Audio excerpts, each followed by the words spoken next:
Hello, and welcome back to Diecast Graveyard. My name is Paul. Today we're going to restore a custom Barracuda. Now this car is an original member of the Sweet 16. I had a friend when I was in high school that had one of these cars in real life, and it was painted teal. And that was probably one of the most beautiful, badass hot rods that a teenage boy could lust after. This car was absolutely beautiful. So, in honor of that car, we're going to restore this car, but we're going to paint it in a teal or aqua color and make this car look as good as new again. So let's have some fun. Let's restore this car back to its original condition. Let's move on. Here we've got the car. I've already drilled out the post. Now, if you want to see how we drill out the post, I do have a video under the how-to category in my playlists, and it will show you how to take apart a die-cast car. So anyways, we got this car. There's a few little dents or wavers in it, but not enough that we really have to worry about. Now, notice how the wheels are bent on this car.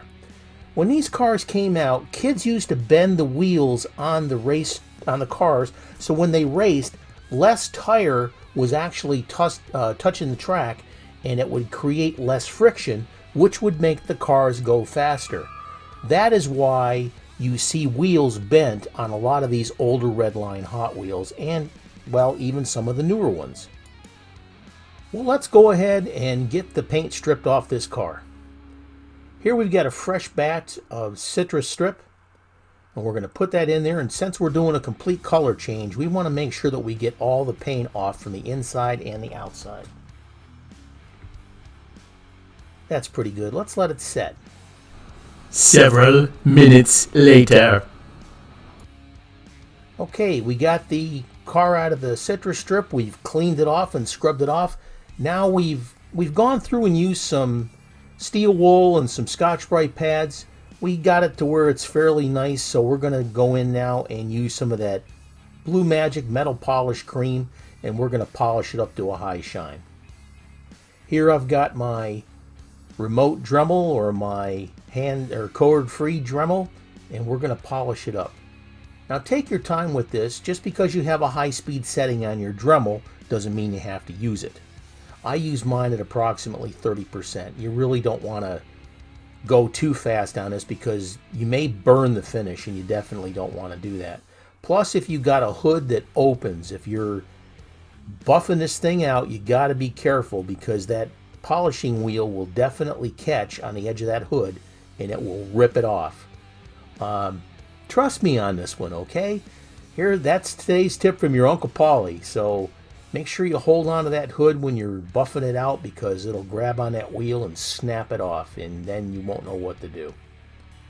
I do have a video coming out in the near future that shows how to repair these hoods, and you can get those hoods from the Redline shop, the replacement hoods, but you got to be careful with it. But we'll get into that when we make that video. So we'll polish up the whole car, and then we'll get it cleaned off. Looking good. Here we've got the base, and we've got it in a mixture of Lime-A-Way and water, a 50-50 mixture. We've let it set for approximately 3 to 4 minutes, and keeping our eye on it. Now we're taking a brass brush, and we're going to scrub it down and try and get off any excess tarnish that may be on there. We want this to look really good, so we're going to clean it up as best we can.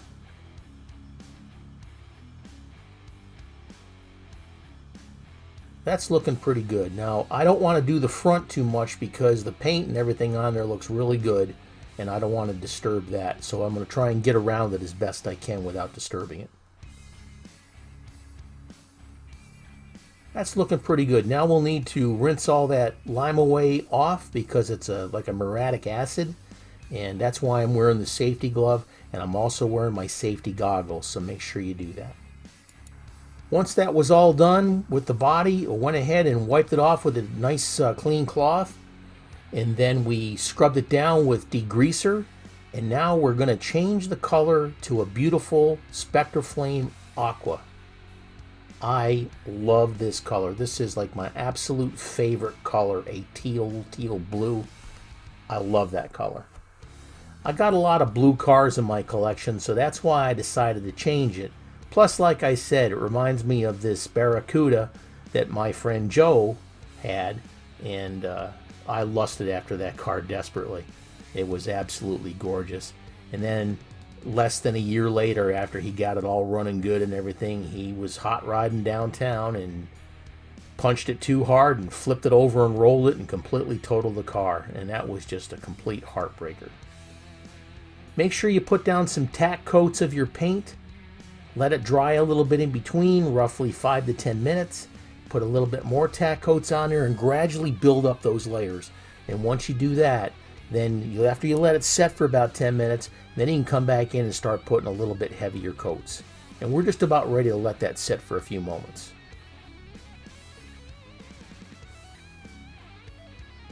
Okay, we've let it set for about 10 minutes. Now we're going to come in and put a little bit heavier coats on there. And here's where you can saturate a little bit. Now this is where you're going to see that the paint is really going to start to shine. You mix it up to the manufacturer's specifications, you're going to do well. Now it's approximately 5 drops of paint to 1 drop of hardener reducer. So, like I said, just do the math, count out your drops. Now I found out that in order to do a car and get enough paint on it and make sure that you have enough coats on there with maybe just a little bit left over, it's about 120 drops of paint. So that works out to about 25 drops of hardener, if I did my math right. And if I didn't, I'm sorry, but it's damn close to that anyways. But man, this is looking sweet. Now, one of the cool things about when you use the little pipettes that you're using to squeeze the paint out and stuff, once you figure out how many 120 drops is in that pipette and you got it in your mind where that is, all you got to do then is just squeeze it and then let it suck up to that point, and then do the same thing with your hardener. That way there you haven't got to keep measuring out the drops every single time. So something to think about when you're doing that. Let's let it dry now. Waiting for the paint to dry. We got the base all done, but we're going to go ahead and do a little bit of detail. So I'm going to take this Sharpie paint pen and we're going to color in that back tail light. Now I got the bottom, but you want to make sure that you get the top too. So flip it over and take your time and go ahead and mark it out. Now if you make a mistake, you can wipe this off with paint thinner or with alcohol. It'll wipe out with either one of the two. Now we need to let that dry for a while. Here we go, we've got the base. Now we're going to go ahead and do a wheel swap. It's got small wheels in the front, these bearing style, and we got some medium wheels in the back. Now the best part about this is I happen to have a set of the deep dish wheels. Now this car definitely screams deep dish wheels, and I happen to get a set. So we're going to go ahead and put those bad boys on. I'll put those old ones in a container and save them, and then later on when I get enough of them I'll sell them off. There you go, that's looking sweet. Yeah, I've got a couple of project cars there in the background, so I've kind of stuck them out there so you can see them. Notice that purple one on the left? That is the prototype for one of the club cars for the Fat Boys Diecast page on Facebook. And they're doing 50 of cars. They're doing the gassers, they're doing the Silverado trucks, they're doing the dairy deliveries, and are also doing a few Camaros. So I'm hoping that those will be done up pretty soon, and I'll be giving them to Arthur there over at the Fat Boys Diecast page, and hopefully there'll be enough left for you guys to go ahead and buy them, but they're going to be absolutely sweet. Okay, it looks like we got all our parts together here. We got the beautiful finish on the body, that nice beautiful aqua color. We've got brand new sneakers all the way around, those beautiful deep dish meats on the back. We got the interior all cleaned up, and we got the windshield all polished up. Now I didn't use the gauzy, we just polished it up. Meanwhile, back in the graveyard. And this is what we started with. A original Sweet 16 custom Barracuda. Now I love the blue paint, but I started having too many blue cars in this collection, so I decided to change the color in this one. A lot of paint is missing on here. There's a lot of flea bites. Wheels were all bent up and worn out. The windshield needed to be polished for sure, and the interior needed to be scrubbed up. But this car definitely is in dire need of a restoration, and I think we got something for them. So let's go ahead and show you how it all turned out when we put it together. And this is what we got to. Look at that beautiful Barracuda. It screams Mopar. I mean, it turned out fantastic. I'm very, very pleased with this. And this is going into the collection for the Sweet 16 that I'll be giving away here very, very soon. I didn't think I was going to get to 2,000 subscribers that quick, and all of a sudden, boom, it seemed like within a week I was up that far. As soon as I hit 1,000, bam, it was like 2,000 came super quick. I planned on giving these cars away at 2,000, but the cars weren't done. So I've been knocking them out, trying to get all the Sweet 16 edition done so I can give those cars away. And we're quickly approaching 3,000. We're less than 75 or 70 away. Man, it came really quick. Now, I've been pumping out these videos since this COVID-19 virus came out, usually every other day. And I want to thank my Patreon subscribers. In the Hearst Driver section, Jim Silva, Stacy Wright, Daryl Begtel, and Richard at Michio Woods Garage. Check out Jim's page on YouTube and check out Richard's page on Facebook. He sells a lot of Hot Wheels. Gravediggers, we got Aaron Murphy, Ed Ostrander, Andrew Hitchens, Bob Denise, Les Jenkins, Wade Hendricks, and Trevor DeViz. We've also in the Mortician section, Jake Rademacher and Sam Pascal.